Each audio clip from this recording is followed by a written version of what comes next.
Dans cette structure, nous avons des bonnes conditions de travail. Le personnel est conséquent au nombre de résidents. C'est bien parce que ça nous permet de prendre du temps pour les chouchouter, les coucouner. Et les cadres, la direction sont à l'écoute des professionnels.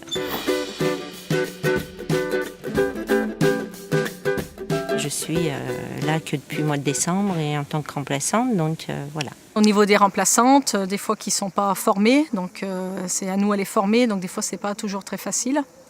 Très vite, on m'a reproché de mettre trop de temps autour de la toilette. On a des horaires qu'il faut respecter. Et c'est là où il y a des différences entre une personne qui travaille plus vite et une autre moins vite. Peut-être que je prends trop de temps pour parler à la personne. Si on n'a pas le même rythme de travail, la personne qui travaille plus vite peut se dire moi j'ai déjà fait tant de toilettes et ma collègue, moi j'en ai fait 5, elle en a fait que 3. La première chose essentielle pour moi, c'est le plaisir que va avoir la résidente. Pour moi, c'est un plaisir de leur donner ça. Et puis je vous baisse un peu le volet. Là où j'ai eu de la difficulté au niveau de la distribution des repas pour les personnes qui ne peuvent pas manger seules. En fait, à 17h25, on descend dans la salle à manger, on prend nos plateaux, on va en chambre faire manger certains résidents. Après, on revient, ça dépend combien de temps on a pris, mais donc après, on réinstalle les autres, on donne les médicaments et à 18h, le repas commence. Si la collègue prend beaucoup de temps à faire manger un résident et qu'on envoie la vaisselle en cuisine trop tard, il y a un petit hic quand même.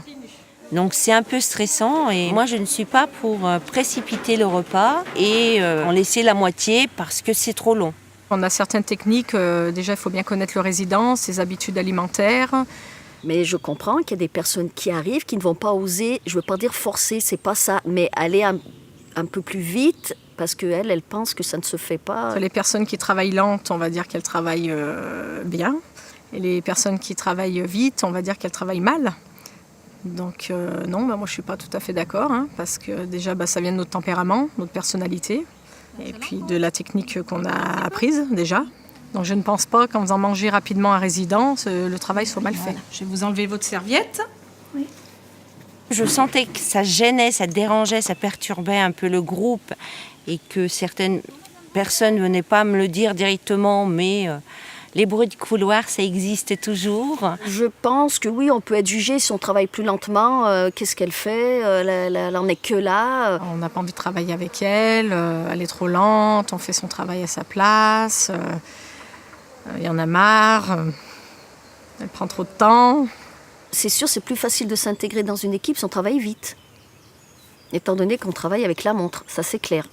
Quand on arrive dans une équipe comme ça, bien installée, et puis depuis très très longtemps, oui, on peut se sentir mis à l'écart.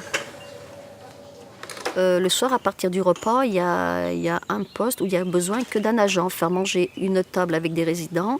Et donc là, elle travaille seule. Donc au début, elle a été mise à ce poste-là parce que comme on a vu qu'elle était plus lente, on s'est dit, là, elle pourra gérer son temps toute seule. Mais en fait, ça n'a pas été une bonne chose parce qu'elle s'est sentie encore plus à l'écart. Ce qui fait que j'ai pas pu prendre mes repères par rapport aux résidents sur les couchers ou sur tout ce qui leur est imparti, quoi, et sur la pratique de mes collègues, puisque j'étais toute seule. Alors dans un sens, j'avançais peut-être à mon rythme et j'embêtais personne non plus, mais dans l'autre sens, moi ça m'a manqué. Ça n'a pas été une façon d'isoler, au contraire, nous on a pensé qu'elle n'aurait pas ce stress d'aller plus vite. Nous on a pensé que c'était bien pour elle. Je prends la relève ? Ça a été dur. J'ai pleuré pendant 2-3 jours chez moi. Et puis après, j'ai été voir la cadre infirmière qui m'a dit « mais tu parles facilement, donc vas-y, parle ». On a beaucoup discuté avec elle de ses techniques, de tout ce qu'elle fait. Et puis en fait, on sentait qu'elle n'était pas du tout sûre d'elle. Donc elle pensait en fait qu'on l'aimait pas, qu'on l'avait mise à l'écart. Ben oui, je me murmurais, quoi. Je disais rien. J'avais l'impression d'être seule dans mon coin. J'écoutais à droite, à gauche au moment des relais.